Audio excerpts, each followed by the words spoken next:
In this mini lecture, we will continue discussing spectroscopy, and in particular, we will discuss how atoms and light interact and how this creates different types of spectra, especially the emission line and absorption line spectra. Before we can discuss the interactions of light and atoms, let's review what an atom is. So here's a cartoon of an atom on the right, and it shows how much empty space there is in an atom. If the nucleus of an atom, that's the center of the atom, were the size of a grape seed, and I don't know why they chose grape seed. I've rarely seen grape seeds. The grapes that I eat these days are seedless, but a grape seed is a little smaller than an apple seed. If the nucleus of the atom were the size of an apple seed, the electron cloud of the atom, the outer part of the atom, would be 3 or 4 football fields across.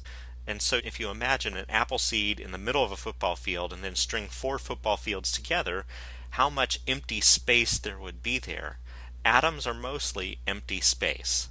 In the nucleus of the atom, there are 2 types of particles. Protons. Protons have a positive electric charge. Neutrons have no electric charge. And the protons and neutrons both reside in the nucleus of the atom.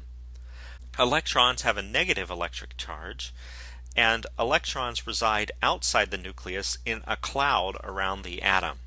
Now, you may have seen pictures that seem to show electrons orbiting the nucleus. They don't technically do that, but you can think of it that way. The true description of what an electron does around an atom requires quantum mechanics, and it's frankly very weird. A couple of facts to keep in mind. Protons and neutrons each are 1,800 times more massive than the electron, so you can say for all intents and purposes all the mass of an atom is in the nucleus, in that apple seed in the middle of the football field. And the entire nucleus of the atom is extraordinarily small compared with the electron cloud, and it's very similar to the size of the sun compared with that of the whole solar system. We also need to go a little further in our discussion about light. Last week we talked about light having properties of a wave. Light also has properties of a particle. A particle is just a small solid object. You can think of it like a bowling ball or a billiard ball. How can light be both something that's a long train of waves and this little individual particle? The details require an understanding of quantum mechanics, which is way beyond what we're going to do in this course. But you can think of a photon as like a small packet of a wave. And a continuous light beam is a bunch of these packets, a bunch of individual photons coming in together. So a photon is the smallest possible unit of light. You can't subdivide a photon. This little packet of waves is the smallest quantum of light we can have. Because this photon can be thought of like a wave packet, we can still talk about the photon in terms of its wavelength, its frequency, its energy, even its color, just because the photon nature of light and the wave nature of light are interchangeable. For this discussion on how light interacts with atoms, it's often helpful to think of light as a photon. Now, the electron in an atom can only reside at certain orbits, which are often called energy levels.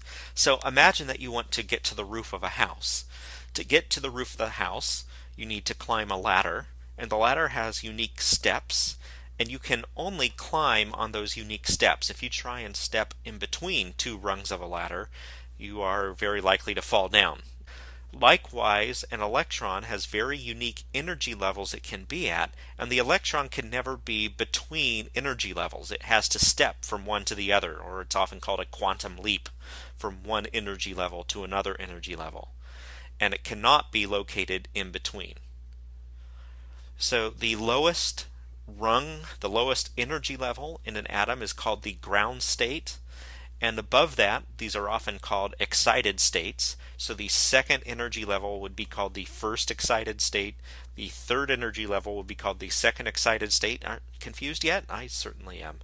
I will try to refer to the lowest level as the ground state and the second level as the second energy level, third level as the third energy level, and so on. Electrons are, at their heart, very lazy particles. They love to sit at the ground state. They do not like to go to the higher energy levels. So if you want to get an electron to a different energy level, you have to give it that energy. And the way we give an electron the energy so it can go to a higher level is with photons. So a photon, that wave packet, carries a certain amount of energy, and if that amount of energy exactly equals the amount of energy an electron needs to go to another energy level, there's a good chance it will absorb that photon and jump up. Now, because all that energy has gone to the electron, the photon is gone. It no longer exists. Energy of the photon must be exactly equal to the change in electron energy, or the electron doesn't even see it. So the example on the left is the cartoon atom we saw in the previous case, where the blue photon has just the right energy to cause the electron to jump to the second level. But on the right, we have a red photon coming through.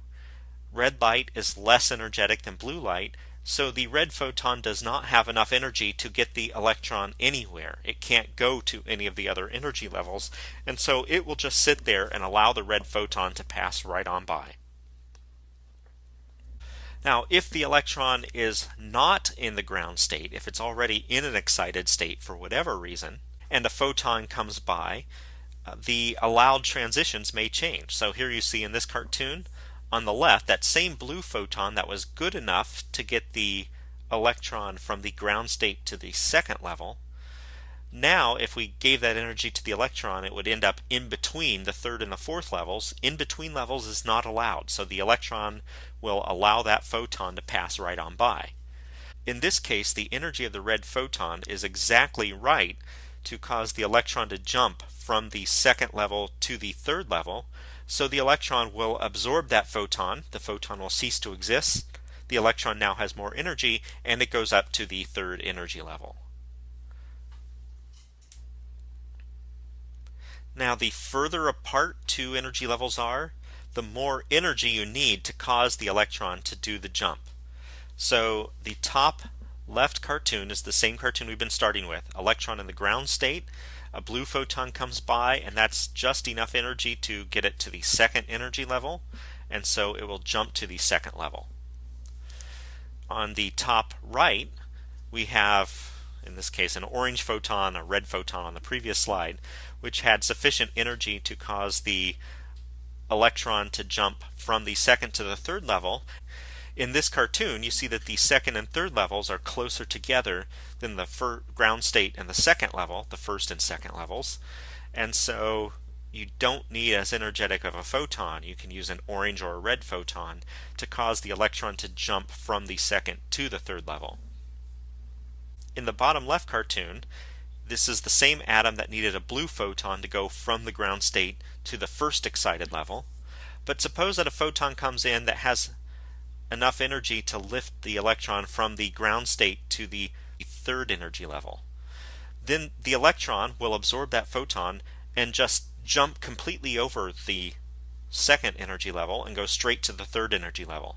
As long as the energy of the purple photon is exactly right for the electron to jump to the third level, it can do that. Finally, if the photon coming in has a lot of energy, in the bottom right I show an ultraviolet photon coming in. If that energy is enough to cause the electron to completely leave the atom, the electron may absorb that photon and fly off and leave the atom behind. That case is called ionization. As long as the incoming photon has enough energy to completely remove the electron will fly off of the atom. It won't be in an energy level, it'll be completely free from the atom and fly off to freedom. Remember, I said a couple slides ago that electrons are lazy. They want to be in the ground state.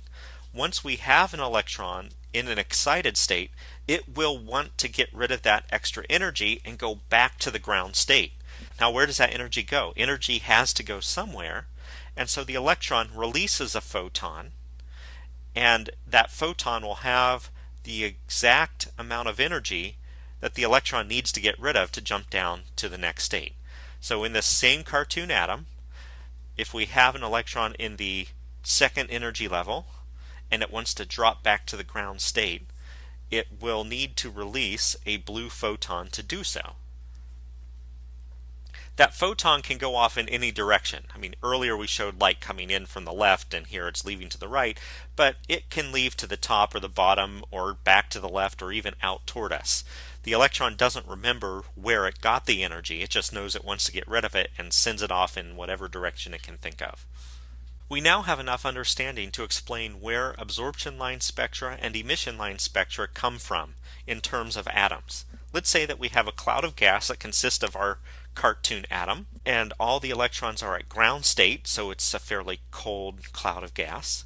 If we have a black body near the cloud of gas, that black body will send out light at all different wavelengths. As the photons come past an atom, if we have, say, a blue photon that has the right energy to cause the electron to jump to the first excited energy level, that photon will be absorbed and the blue light now ceases to exist. Any blue light that of the right wavelength that comes into the cloud of gas will be absorbed and will not come out the other side. Likewise, in the lower left, that violet light that was sufficient to cause the electron to jump up to the third energy level, that will also get absorbed. Recall also that if we had the electron already in the second energy level and an orange photon came by, that orange photon had just the right energy to cause the electron to jump up to the third energy level. So the orange photons will also be absorbed. But red photons, low energy photons, may not have enough energy to cause any of these transitions, any of these electron jumps, and so red light can pass on through. So if we look at our cartoon of a spectrum up at the top, we see that most of the colors pass right on through because most of the colors are not the right energy to cause the electron to jump energy levels. But at the right colors, where the photons have the right energy to cause jumps, those photons have been absorbed, and so that light has disappeared from the spectrum. In the last mini lecture, we learned that emission line spectra come from clouds of gas that is excited or hot. And now we can understand where this comes from in terms of atoms. If this cloud of gas is made of our cartoon atom, and we have a bunch of electrons in the second energy level, the electrons, being lazy, want to get rid of that energy, so they release a blue photon of exactly the right wavelength to carry away that energy. If the electron is in the third energy level, then there are two options for what can happen. In the upper right, we see that the electron jumps from the third energy level back to the second energy level, and we saw that that corresponds to a very specific wavelength of orange light, and so the atom will release an orange photon. Now the electron's in the second energy level, and sometime later it will drop down to the ground state and release a blue photon, as in the upper left. The other option, if we have the electron in the third energy level, is that it can drop all the way down to the ground state in one big jump. We've seen in the last couple slides that for this cartoon atom, that energy corresponded to a violet photon, and so this electron will release a violet photon. In the lower right, we see why so much of the spectrum is dark.